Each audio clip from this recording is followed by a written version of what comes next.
بے برات کی حقیقت حضرت معاذ بن جبل رضی اللہ تعالی عنہ سے روایت ہے کہ ان حضرت صلی اللہ علیہ وآلہ وسلم نے ارشاد فرمایا،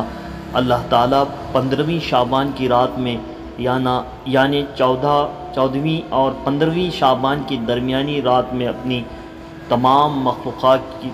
طرف توجہ فرماتے ہیں، مشرک اور دشمنی رکھنے والے کے سوا مخلوق کی مغفرت فرماتے ہیں۔